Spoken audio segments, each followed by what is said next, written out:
Ce matin, je poursuis ma série de messages sur le livre d'Esther. Je ne sais pas s'il y en a qui étaient là, il y a 2-3 semaines avant mes vacances. J'avais commencé cette série de messages-là. Et c'est intéressant parce que dans le livre d'Esther, dans la Bible, le nom de Dieu est invisible.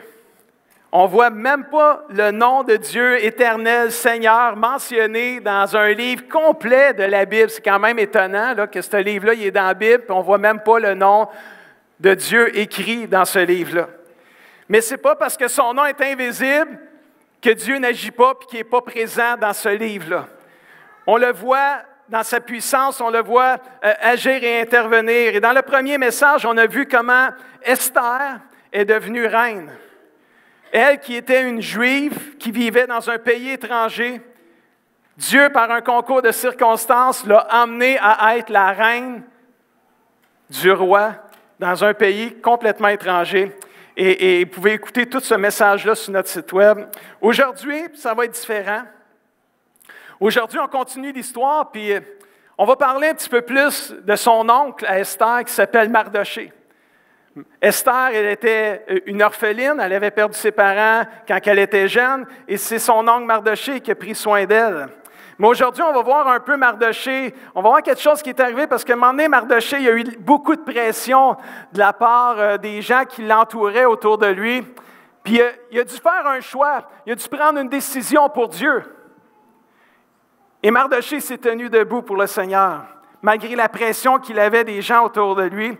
Mais toute cette belle obéissance-là de Mardoché a emmené tous les gens dans lesquels le peuple juif vivait, là, ils vivaient dans un pays étranger, tous ceux qui n'étaient pas juifs, ils n'ont tellement pas aimé ça, ce que Mardoché a fait, qu'il y a eu une haine énorme et grande et méchante envers tous les Juifs qui vivaient là où Esther et Mardoché vivaient. Mais tout ça préparait le terrain pour l'intervention de la reine Esther. Aujourd'hui, je veux répondre à la question suivante. Comment réagir devant la pression des autres de faire le mal? Comment réagir quand les autres autour de nous mettent de la pression pour faire le mal, que nous, on sait qu'il est mal, mais que souvent, pour eux, c'est bien. Tu sais, il y a le monde aujourd'hui, là, il y a bien des choses qui sont mal aux yeux du Seigneur, mais que pour le monde, c'est bien aujourd'hui. Puis là, on a de la pression, là. On met de la pression sur nous, on met de la pression sur les jeunes, sur les adultes. Tout le monde a de la pression de faire le mal, alors qu'on sait qu'il faut faire le bien. Ça vous arrive-tu, ça? Y a-tu qui vivent ça? Puis comme on a des enfants ce matin, je me suis dit, je vais aller chercher un petit vidéo en bonhomme. Fait que les grands, vous allez aimer ça en même temps. Ça dure 3 minutes et demie. Les enfants, regardez le petit vidéo. C'est sur la pression du groupe, la pression des amis, la pression des gens autour de nous autres. Ils nous mettent de la pression pour faire le mal. Puis, on va laisser le petit vidéo parler, puis après ça, on va rentrer dans notre histoire de Mardoché. Vous êtes prêts, tout le monde? Oh, il écoute en plus de ça. C'est donc bien hot. C'est parti. Wow! Ça parle tout seul, hein?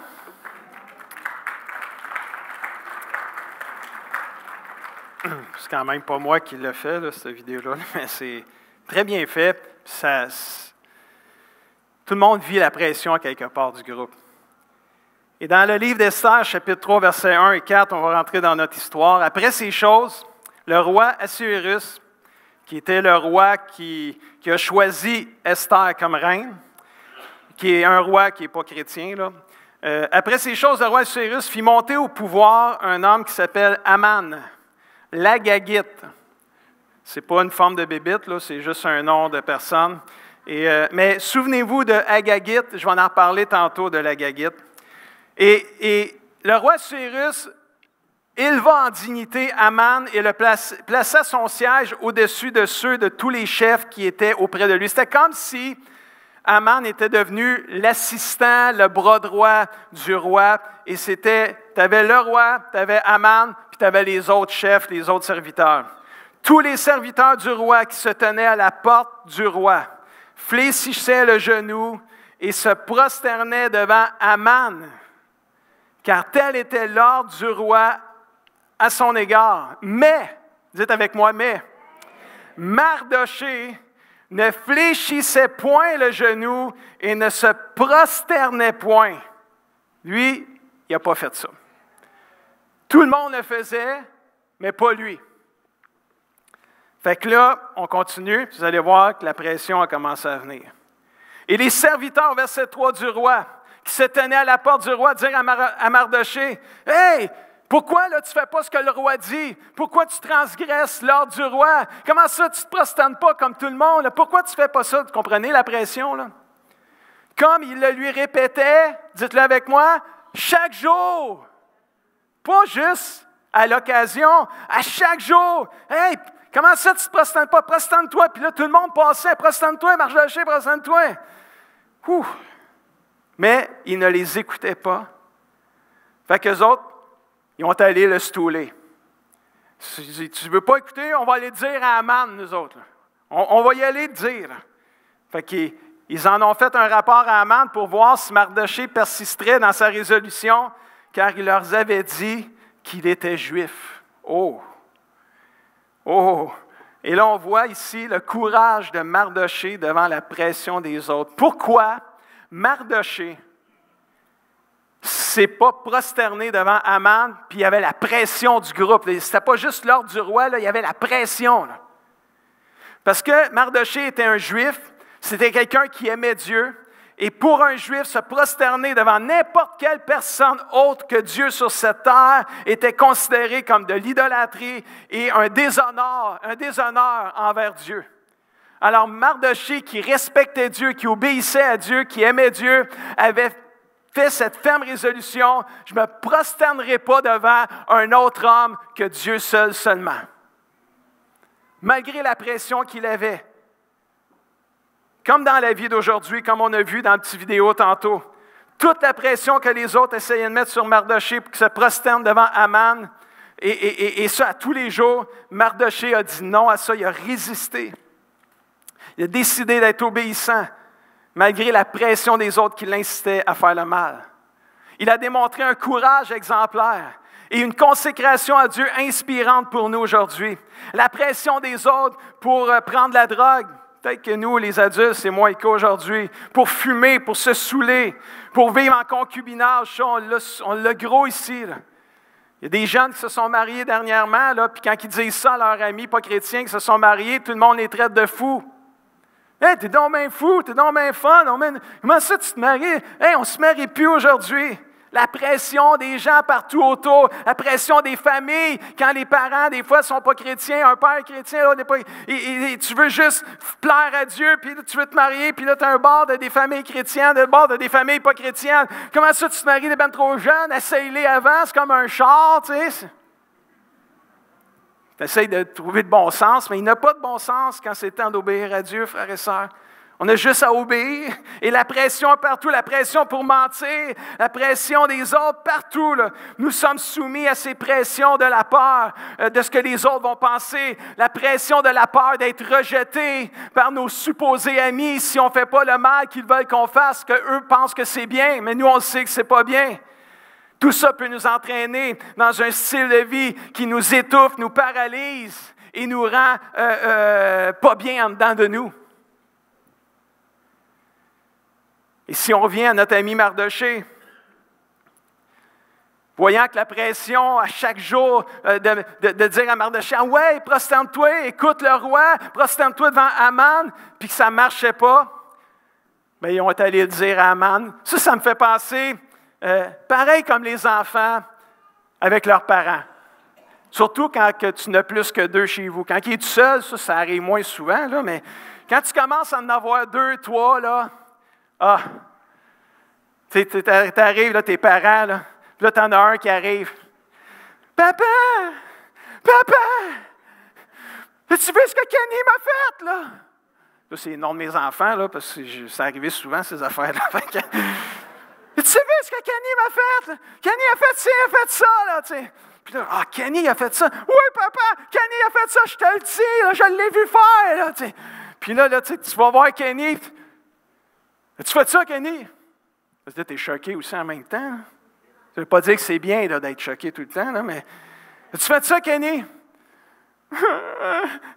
mais c'est à cause de Jason, là. Puis là, c'est à cause de l'autre, finalement. Là, c'est Dan qui m'a dit ça. Là, c'est Jason, à cause de Jason. Jason. Puis là, écoute, la pression, là. Puis là, tu dis à tout le monde. Puis celui qui l'a fait, il s'en sort quasiment tout le temps. C'est toujours celui qui ne l'a pas fait qui se fait punir et qui se fait taper ses doigts. Pas ça arrive dans vos familles, là, c'est déjà arrivé dans la mienne. Même moi, j'ai réussi à faire passer sur le dos de mon frère quelque chose que c'est moi qui ai fait à mes parents. Mais je l'ai déjà dit, il faut que je n'en parlerai pas de ça là. Irez voir ma soeur, elle va vous le raconter. Amen. Mais tu sais, quand quelqu'un fait le mal, je ne sais pas, il y a une tendance à le stouler. Stouler, là, pour ceux qui ne connaissent pas cette expression-là, là, c'est juste aller rapporter à la personne. As-tu vu, il l'a fait? As-tu vu, il l'a fait? T'sais? Comme les enfants font avec les parents. Il n'y a pas grand-chose de caché sur cette terre. Fait que là, tous les serviteurs du roi sont allés voir Aman, puis ils ont dit, « Hey, Mardoché, Mardoché, il ne se prosterne pas devant toi, puis on y dit pourtant, là, mais il ne fait toujours pas. Puis là, on vient de savoir pourquoi. C'est parce qu'il est juif. » Ah! Écoutez bien ça. Esther 3, versets 5 à 7. Quand Aman eut constaté que Mardoché ne se mettait pas à genoux. Il fait chaud, je m'enfarge moi-même dans les lettres. Ne se mettait pas à genoux et ne se prosternait pas devant lui, il devint furieux. On lui avait appris en plus à quel peuple Mardoché appartenait, le peuple juif. Écoutez bien ça, là. Aman jugea trop insuffisant de porter la main sur Mardoché seulement. Il résolut d'exterminer, de se débarrasser, de tuer tous les Juifs compatriotes de Mardoché qui vivent dans leur province et dans leur pays à eux. Là, c'est même pas juste, on punira pas juste Mardoché le Juif, on va pardonner, on va punir et on va tuer, on va se débarrasser de tous les Juifs qui sont dans notre province. Aïe aïe! Qu'est-ce qui se passe ici? Là? De se venger sur Mardoché seulement aurait été mal, mais là, de vouloir faire payer la note à tous les Juifs dans la province, c'est encore pire. Là. D'où vient cette haine d'Aman envers les Juifs? C'est pas juste de dire « j'aime pas Mardoché parce qu'il n'a pas écouté le roi, j'aime pas Mardoché parce qu'il est juif, puis j'aime pas un seul juif. Moi, on va en profiter, on va se débarrasser de toute la gang. » Mais là, ça prend un peu d'histoire. Fait que là, je vais perdre un peu les enfants, un peu là, pour 2 minutes, mais pour les grands, juste vous rappeler que dans le temps du roi Saül, avant que quand le roi Saül était roi, le peuple juif était en guerre contre les Amalicites. C'est une autre forme de Hittes. Tous les ennemis, là, c'était quasiment des Hittes, là, des Amaronites, les Baronites, les Amalicites, puis tous les Hittes, Agagites.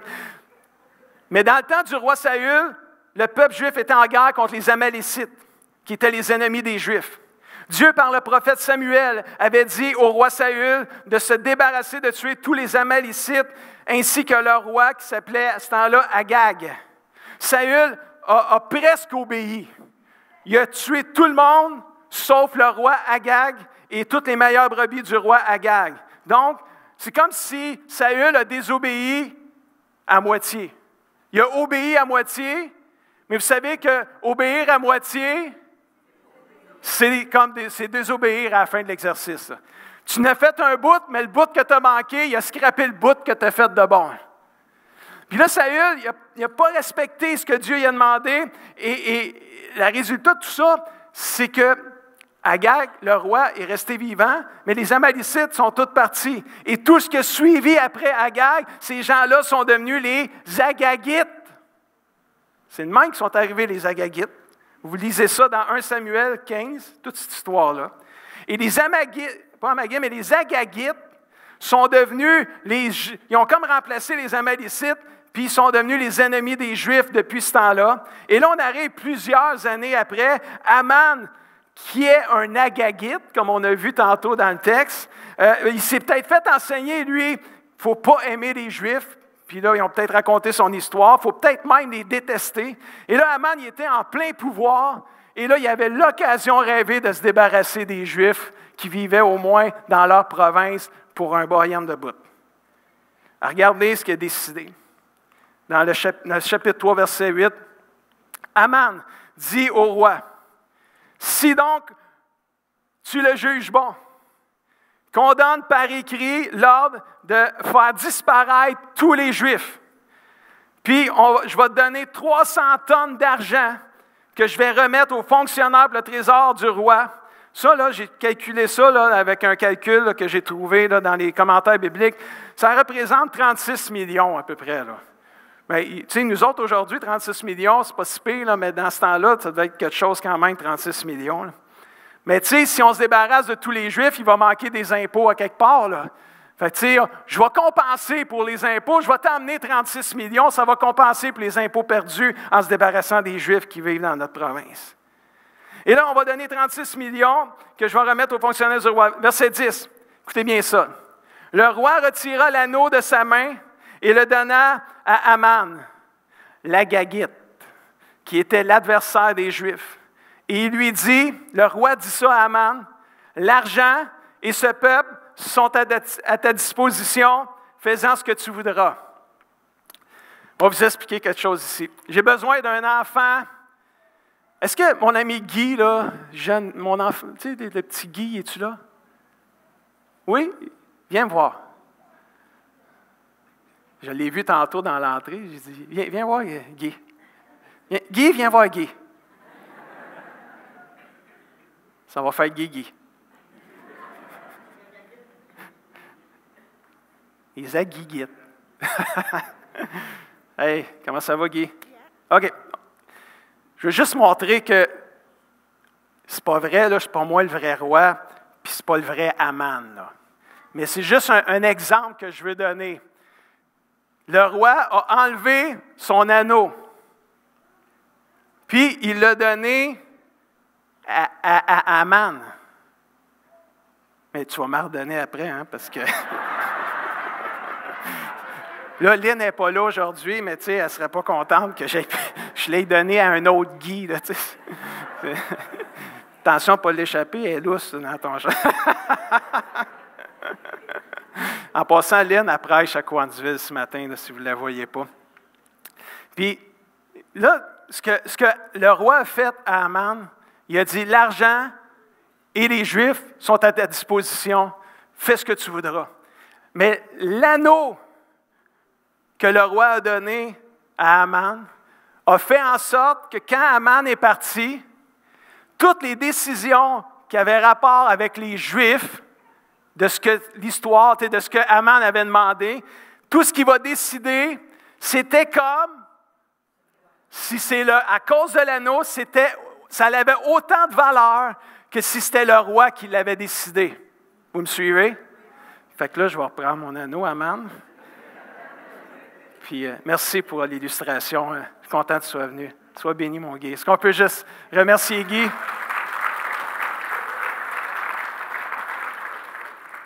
Amen. C'était juste pour montrer l'importance de l'anneau. Des fois, des images, ça nous permet. Donc, l'anneau permettait de valider une décision comme étant celle du roi. Comment même le roi a-t-il pu embarquer dans cette affaire-là, au point même de vouloir détruire tous les Juifs de son gouvernement? Ça fait-tu penser à un certain Hitler, ça, dans l'histoire? C'est comme si le roi n'a pas été au fond des choses, il n'a pas été voir de l'autre côté de la médaille, il n'a pas été consulter Mardochée, qui était quand même un serviteur du roi. Vous savez, dans toute chose, il y a toujours deux côtés une médaille. Il ne faut pas l'oublier, ça. Mais Aman a décidé ceci au verset 12. Checkez bien ça. Chapitre 3, verset 12. Les secrétaires du roi furent appelés le 13e jour du premier mois. C'est comme si c'était le 13 janvier, on va dire ça comme ça. Et l'on écrivit suivant tout ce qui a été ordonné par Aman au satrape du roi, au gouverneur de chaque province et au chef de chaque peuple qui regroupait le gouvernement du roi Assuérus, chacun selon sa propre langue. Ce fut au nom du roi Assuérus que l'on écrivit et on scella avec l'anneau du roi. cette décision-là. Au verset 13, c'est-à-dire, les lettres furent envoyées par courrier dans toutes les provinces du roi pour qu'on détruisît, qu'on tuât et qu'on fisse périr tous les Juifs, jeunes et vieux, petits-enfants et femmes, en un seul jour, le 13e jour du 12e mois. On annonce officiellement le 13 janvier que le 13 décembre, il n'y aura plus de Juifs dans notre gouvernement. C'est ça que ça veut dire. En une journée, on va régler le cas d'eux autres, tous leurs biens vont être dévastés, ravagés, saccagés, puis on va tous les tuer, toute la gang. Les courriers partirent en hâte d'après l'ordre du roi. L'édit fut aussi publié dans Suse, la capitale, tandis que le roi et Aman étaient à boire. Ça n'a même pas d'allure. Ils étaient déjà fiers de leur coup sur le gros party. Là. La ville de Suse, elle, était dans la consternation. Ils sont en train de boire, puis là, ils sont en train de nous annoncer qu'on va tuer tous les Juifs. Aïe, aïe. Il restait 11 mois à vivre aux Juifs. Mais c'était 11 mois à vivre à Mardoché, puis c'était 11 mois à vivre aussi à Esther, qui était juive. La nouvelle reine. Rappelons-nous aussi que c'est une loi des Mèdes et des Perses. On a expliqué il y a 3 semaines, mais je vais juste la réexpliquer vite. Les lois des Mèdes et des Perses, cette loi, quand une loi a été dite par les lois des Mèdes et des Perses, elle ne peut pas être annulée, elle doit être exécutée. Même si elle n'a pas d'allure. Même si, à un moment donné, le roi, il se rend compte, hey, ça n'a pas d'allure, la loi que j'ai fait accepter, il est trop tard, il faut qu'elle soit exécutée. Malgré cette très mauvaise nouvelle pour les Juifs, Dieu ne dort pas. Même si on ne voit pas son nom dans l'histoire, même si on dirait que Dieu n'est pas là, Dieu est là. Dans son plan divin, Dieu a déterminé qu'une personne ferait la différence pour les Juifs.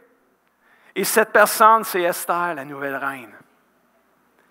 Oui, le nom de Dieu est invisible dans l'histoire, mais il agit sans que personne ne le voie. Et peut-être que dans ta vie, Dieu semble invisible. On dirait que Dieu n'est pas présent.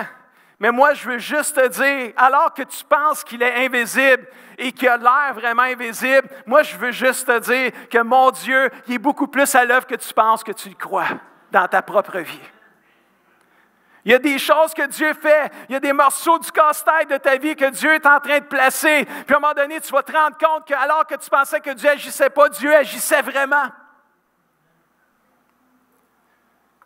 Mais quand Mardoché il a appris ce qui s'est passé, suite à son courage de ne pas se prosterner devant Aman, suite à son courage de dire « J'ai résisté à la pression des autres, j'ai fait ce que Dieu voulait, j'ai honoré mon Dieu, j'ai obéi à mon Dieu, je ne me suis pas prosterné devant Aman. » Quand Mardoché a appris que son geste avait emmené un décret, une loi, où ce que tous les Juifs seraient détruits dans 11 mois. La Bible dit qu'en Mardoché, au chapitre 4, verset 1, quand Mardoché apprend ce qui s'est passé, il déchire ses vêtements. Il met un habit de deuil, il se couvre la tête, il sort dans la ville et pousse des grands cris de douleur. On peut-tu imaginer le cœur de Mardoché ici, là? Puis il arrive dans le pays royal, dans le palais royal, et s'arrête. En effet, personne n'a le droit d'entrer dans le palais avec un habit de deuil. Ça a l'air, c'est une loi. Mais lui, il savait qu'il était fini anyway, fait qu'il est allé pareil. Dans chaque province du royaume, là où l'ordre du roi est arrivé, les Juifs sont bouleversés. Qui ne l'aurait pas été, frères et sœurs? Qui n'aurait pas été bouleversé? Ils jeûnent, ils pleurent, ils font entendre des chants de deuil, frères et sœurs. Beaucoup portent un habit de deuil et se couchent sur de la cendre. C'était comme ça qu'ils manifestaient leur douleur et leur souffrance. Frères et sœurs, j'aimerais juste partager un point ici. La souffrance réunit les gens ensemble. Quand une tragédie frappe, les gens s'entraident et se donnent la main. On parle à nos voisins, les murs sont détruits. La souffrance amène les gens au même niveau avec un même but, survivre et se soutenir. On l'a vu là, quand on a vécu la crise du verglas pour ceux qui l'ont vécu. Ceux qui ont vécu des crises, de toutes sortes de crises, on le voit quand il y a des crises. Juste le monsieur, là, le président là, d'une compagnie qui est mort dans un hélicoptère avec son ado, là. On a été 10-12 jours à essayer de trouver son hélicoptère perdu dans une forêt. On voit la solidarité des gens quand il y a une crise. On oublie qui on est. On veut juste aider, on veut se soutenir, on veut survivre. On le voit même, tu sais, la politique, quand un politicien meurt. Avant, il se déchire. Quand il meurt, c'est un héros. Pour tout le monde. Pour toutes les parties. Ah oui, c'était tout un homme, c'était toute une femme, là, tu sais. Mais avant, là, il tirait dessus à gros canon, là. Mais quand il arrive des tragédies, on met de côté nos agendas, on met de côté tout. Et il y a un sentiment, la souffrance réunit les gens ensemble. C'est vrai, ça. Pour les Juifs de cette histoire-là, leurs jours sont comptés. Il leur reste 11 mois à vivre. Il n'y a plus d'agenda caché. On n'a pas le temps de chercher des coupables. Chacun doit lutter pour sa survie. Pendant ce temps-là, la reine Esther ne sait pas ce qui se passe parce qu'elle est dans le palais royal. Puis elle n'a plus de contact avec les gens en dehors du palais royal depuis qu'elle est reine. Elle ne sait pas, elle, qu'il lui reste 11 mois à vivre parce qu'elle est juive. Elle ne sait rien de ça. Là. Elle n'est pas consultée quand ils prennent des décisions. Elle. C'est finalement Mardoché qui lui dit ce qui se passe en envoyant un messager voir Esther. Dans Esther 4, versets 7 et 8, la Bible nous dit, Mardoché raconte au messager qui va aller voir Esther tout ce qui est arrivé. Il lui parle de la somme d'argent que Haman a promis de verser dans le trésor royal de 36 millions, là, si tous les Juifs sont tués. Il donne également à Attaque, le gars qui va aller y dire le message, le texte de l'ordre écrit publié à Suse pour supprimer et tuer les Juifs. Il lui dit, mets Esther au courant de la situation. Montre-lui ce texte et explique-lui ce qu'il signifie comme je viens de te le dire. Dis à Esther d'aller trouver le roi pour demander sa pitié, qu'elle le supplie pour le peuple auquel elle appartient parce qu'elle va mourir elle aussi dans 11 mois. Oh, cela nous amène au très grand défi d'Esther. Le défi qu'attend Esther, c'est celui de sauver le peuple juif d'une mort certaine. Elle a 11 mois pour le faire. Va-t-elle réussir à faire changer une loi que personne ne peut changer et ainsi sauver sa vie et celle de tout son peuple? Est-ce qu'elle va être capable? Nous le saurons dans 2 semaines.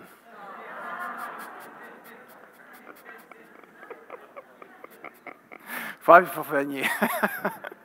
J'ai trop de choses encore à dire. Ça serait trop long, puis il fait chaud, puis il faut s'en aller. Puis mais c'est vrai, vous allez le savoir dans 2 semaines. Ou si vous êtes vraiment extrêmement pressé, vous pouvez lire dans Esther, ça le dit aussi cette semaine. Mais avant de terminer ce matin, c'est mon plaisir de juste vous faire languir. Parce qu'il y a quelqu'un qui est arrivé un matin et il a dit « Pasteur, on a hâte de savoir la suite un matin. Hey, ça fait 3 semaines, ils ont déjà hâte de savoir la suite, c'est le fun. » J'ai-tu hâte dans 2 semaines? « Hey, pasteur, on a hâte de savoir. On ne veut pas lire le livre d'Esther. On a hâte de voir comment tu vas nous le dire. » Tu sais, Avant de terminer ce message-là ce matin, j'aimerais vous donner 3 leçons de vie. Premièrement, ne jamais sous-estimer la nature diabolique et méchante de la vengeance. C'est ce qu'on apprend avec Haman. Un manque de pardon peut empoisonner ta vie si tu ne donnes pas à Dieu la vengeance. Plusieurs personnes blessées sont prisonnières par un manque de pardon. Combien de jeunes adultes ont tourné le dos à leurs parents au lieu de leur pardonner à la suite d'un divorce ou autre chose? Combien d'actes violents ont été faits à cause d'un manque de pardon? Et là, la haine, la colère, l'amertume, tout le monde. La Bible nous dit, amis très chers, dans Romains 12, verset 19, « Ne vous vengez pas vous-même, mais laissez la colère de Dieu agir. Faites confiance au Seigneur. » Les livres saints le disent. Dieu dit, « À moi la vengeance, c'est moi qui donnerai à chacun ce qu'il mérite. » Es-tu capable, mon frère, ma soeur, sommes-nous capables de faire confiance à Dieu qui est capable de nous faire justice devant une injustice? Laissons à Dieu la vengeance. C'est lui-même qui nous le dit. Tu veux entendre une parole de Dieu pour toi ce matin? Dieu te dit, à moi la vengeance. À moi la vengeance, donne-moi-la. Fais-moi confiance. Je vais intervenir. Je vais te faire justice moi-même. Dans Hébreux 12, 15, vous connaissez le texte. Veillez à ce que nul ne se prive de la grâce de Dieu. On l'a chanté ce matin, les trésors, les richesses de la grâce de Dieu. Je ne sais plus c'est quoi l'autre phrase, là, mais ils sont grands, sont merveilleux, sont inépuisables. Veillez à ce que nul ne se prive de la grâce de Dieu, à ce qu'aucune racine d'amertume faisant des petits ne produise du trouble et que plusieurs en soient infectés et même, à la limite, tués. Chère famille de Dieu, personne ici n'est à l'abri d'actes violents. Personne n'est à l'abri d'actions violentes causées par un manque de pardon. Aujourd'hui, laisse à Dieu la vengeance. Embrasse sa grâce, son pardon, son amour, sa vie, sa paix, sa liberté, sa guérison. Amen. Deuxième leçon de vie. Ne cédons pas à la pression des autres pour faire le mal. Oh boy! C'est ce qu'on apprend avec Mardoché. Mardoché nous offre un modèle incroyable d'un chrétien courageux, confiant en son Dieu, résistant à la pression des autres pour faire le mal. Oui, il y a de la pression pour faire le mal. Oui, la vie même est parfois injuste. Parce que Mardoché a fait le bien. Mardoché a obéi à Dieu. Mais là, ils sont pognés, ils vont mourir dans 11 mois. Oh, tu fais le bien, puis au lieu d'être encouragé, c'est pire qu'avant. Puis là, quand tu vois que c'est pire qu'avant, tu te dis, j'aurais donc dû me prosterner devant Aman. Et là, la pression vient. Là, ce n'est plus la pression des autres, c'est la pression spirituelle. Là, c'est l'ennemi qui vient en mettre dans ta tête et dans tes pensées pour te faire tomber encore. Parlez-en à Joseph, parfois c'est injuste. Joseph, dans l'histoire de Genèse, de 39 à 50, Genèse chapitre 39 jusqu'à Genèse 50, c'est l'histoire de Joseph. Je ne vais pas toute la raconter, mais vous savez qu'à un moment donné, Joseph s'est ramassé à être l'esclave de Potiphar, qui était devenu comme son patron. Puis Joseph pouvait tout faire dans la maison de Potiphar, pouvait s'occuper de tous ses biens, mais il ne pouvait pas toucher à sa femme, puis c'était bien normal. Mais sa femme, elle l'aimait, Joseph, elle le trouvait cute, elle le trouvait beau. Fait qu'elle a voulu, elle n'arrêtait pas à chaque jour. La Bible dit à chaque jour, elle allait voir Joseph, viens coucher avec moi, comme on a vu là, d'un bonhomme tout à l'heure là, dans une petite vidéo. Viens coucher avec moi, là. T'es beau, t'es fin, t'es super, wow, Joseph, viens coucher. Puis Joseph, il disait tout le temps, non, j'y irai pas. Puis à un moment donné, là, elle était agressive un peu plus, elle était pognée après. Puis là, ça a l'air que lui, là, il ne voulait vraiment pas. Fait que, il a comme débarrassé de son coat, de son manteau. Là, puis il l'a laissé là, puis il est parti en courant. Puis il a dit, moi, là, je sors d'ici, je suis tanné. Pas vrai, je vais coucher avec cette femme-là. Je ne déshonorerai pas mon Dieu, puis je vais respecter Potiphar, mon boss. Celui qui m'a engagé, celui qui m'a fait confiance, qui m'a mis intendant, gérant de ses biens, je ne le déshonorerai pas, mais je ne pécherai pas devant mon Dieu non plus. Mais elle a pris le côte de Joseph, puis elle a dit à son mari, garde là, ton Joseph, là. Il a voulu coucher avec moi, là, puis j'ai crié, là, puis il est parti, puis il m'a laissé son manteau. Tu vois, la preuve est là, là. Et lui, il n'avait pas couché avec. Puis Potiphar, il a cru sa femme, c'est un peu normal, elle avait l'air d'avoir raison. Fait qu'il a mis Joseph en prison, parce que Joseph avait couché avec sa femme, mais il ne l'avait pas fait. Joseph avait résisté à la pression de la femme de Potiphar de coucher avec elle. Puis c'était à tous les jours, c'était pression, pression, pression. Il a résisté, il a fait le bien, il s'est ramassé en prison. Mais Dieu, il agissait. Tu penses que Dieu, il n'est pas là dans ce temps-là? Et où ta justice, Seigneur? Puis il a été abandonné en prison pendant plusieurs années, puis il a fini. Parce qu'à un moment donné, le roi, il a eu un rêve, Pharaon. Personne ne pouvait l'interpréter, puis Dieu il a donné l'interprétation à Joseph pendant qu'il était en prison. Il est allé le chercher, puis là, Joseph il a donné l'interprétation, puis Joseph il est devenu l'assistant du roi en Égypte, puis il a sauvé toute sa famille dans cette période-là. Si Joseph s'était vengé lui-même à ses frères, ou à Potiphar, ou à qui que ce soit, on n'aurait même pas cette histoire-là remarquable dans la Bible. Il a laissé à Dieu la vengeance et la guérison s'est manifestée. Joseph était en relation intime avec Dieu. C'est là qu'il puisait sa force et sa capacité à résister au mal. Dites-vous amen à ça. Les 3 amis de Daniel, eux autres aussi, ils ont eu de la pression. Ils s'appellent Shadrach, Meshach et Abednego. Les enfants, là, prenez ça. Là. Shadrach, Meshach et Abednego. 3 amis hébreux à Daniel. On voit ça dans le chapitre 3 de Daniel. Le roi Nebuchadnezzar, lui ici, il avait fait une grosse statue. Puis là, il avait dit, on va se prosterner devant ma statue, tout le monde, pas juste les leaders, tout le monde. Il fait un gros rassemblement, des foules, des milliers de personnes. Tout le monde se prosterne, mais il y en a 3 qui restent debout, Shadrach, Meshach et Abednego. Mais là, ils sont loin. Le roi ne les voit pas. Fait que là, c'est quoi qu'il y en a qui font? Le téléphone. Dis à l'autre qu'ils disent, pour que ça se rende en avant là, au roi. Là. Puis là, le roi finit par le savoir. Il fait emmener les 3 Hébreux sur le stage. Parce qu'il y avait de la musique. Puis là, il a dit, vous n'êtes pas prosternés, vous autres? Non. OK, je vous donne une autre chance. Puis si vous ne vous prosternez pas, là, je vous swing dans la fournaise brûlante. Puis là, pire que ça, je vais la faire chauffer 7 fois plus. Vous êtes sûr que vous allez mourir, vous allez crever là, mes gars. Vous allez-vous vous prosterner? C'est de la pression, là, parce qu'ils sont sur le stage. Là.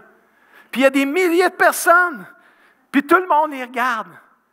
Tout le monde a hâte de voir, ils vont-tu plier le genou? Parce que c'est la fournaise ultra brûlante qui va les attendre. Là. Si vous pensez que votre poêle à bois il est chaud là, l'hiver, là, ça c'est pire. Là. Si vous êtes autour d'un feu de camp, puis vous dites à vos enfants, approche-toi pas trop, c'est chaud, puis on sent la chaleur hein, quand le feu monte. Là, imagine-toi, on te pitche là-dedans. Là. Tu brûles là, c'est sûr. Là. Puis nos 3 amis qui sont là, ils disent au roi, écoute, fallait partir ta musique si tu veux, là, mais nous, là, on ne se prosternera pas devant toi. C'est-tu assez clair? Puis là, le roi, il dit, ouais, mais moi, je ne connais pas un Dieu qui peut vous délivrer. Là. Puis eux autres, les 3 gars, ils disent, ben, écoute, nous, on en connaît un qui peut nous délivrer. Si toi, tu ne le connais pas, nous, on le connaît, mais écoute, même s'il ne nous délivrait pas et qu'on crèverait dans la fournaise, là, on ne se prosternera pas devant toi. On va aller au ciel direct, ça va être fini. J'aime le courage de ces gars-là. Mais nous, on la raconte, cette histoire-là, là, puis il n'y a pas de fournaise qui nous attend. Tu sais, puis il y a une foule qui me regarde, là, mais ce n'est pas pour voir si je vais aller dans la fournaise ou pas. Tu sais, on n'est pas dans la pression, là. Mais on vit chacun nos moments de pression. On vit chacun nos moments où on est sur le stage, puis il y a des gens qui nous regardent, puis qui nous mettent de la pression pour qu'on fasse le mal qu'eux trouvent bien. Ces gars-là ont été pitchés. La musique est partie, ils ne se sont jamais prosternés. On les a envoyés dans la fournaise ardente, nous dit Daniel 3. La fournaise brûlante, la fournaise chauffée 7 fois. Et la Bible dit que ceux qui ont emmené les 3 gars dans la fournaise, ils sont morts. En pitchant les 3 gars dans la fournaise, les 3 hommes qui les ont pitchés dans la fournaise sont morts parce que c'était trop chaud.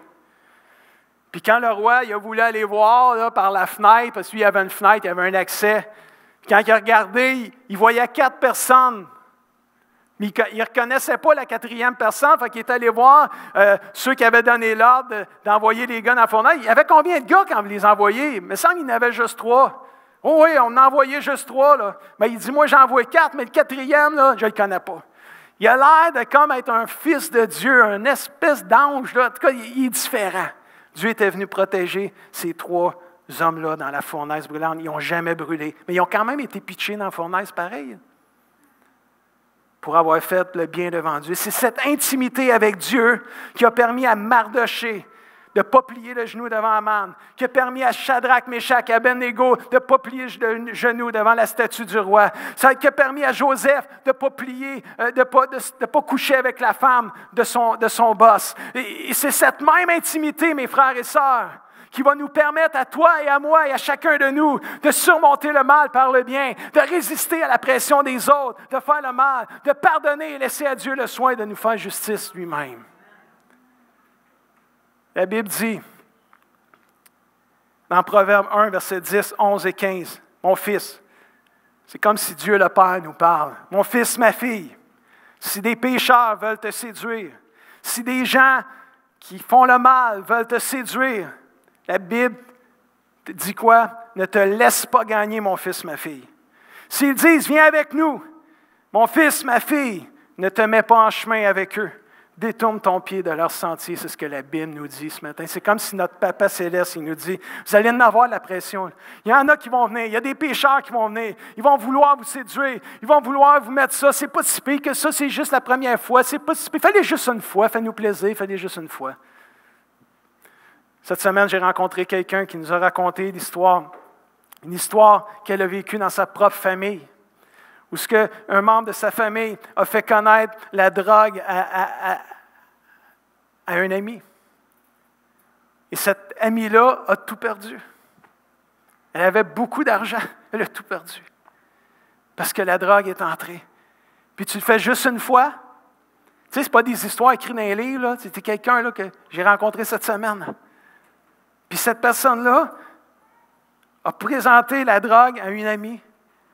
Puis, juste une fois. Mais des fois, une fois, c'est une fois de trop.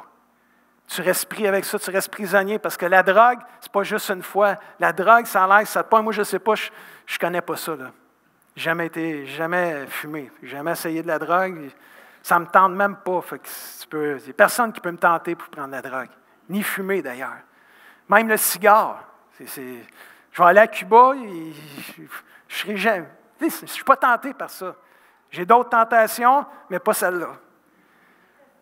Frères et sœurs, si des pécheurs veulent te séduire, retiens ça aujourd'hui. De tout ce que je viens de dire là, toute la pression, souviens-toi de Mardoché, souviens-toi de Joseph, souviens-toi de Shadrach, Meshach, Abednego, souviens-toi que si des pécheurs veulent te séduire, ne te laisse pas gagner.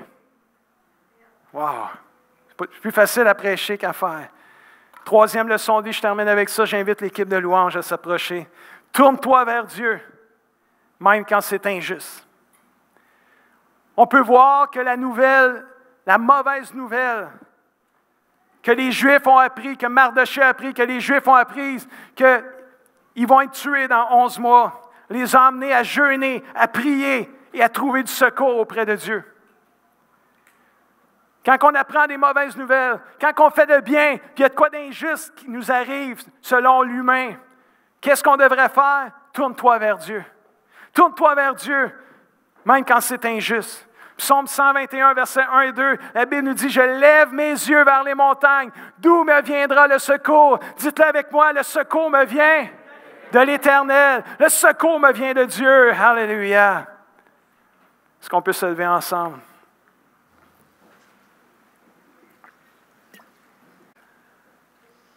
Mais je vais quand même ouvrir l'autel de la prière ici.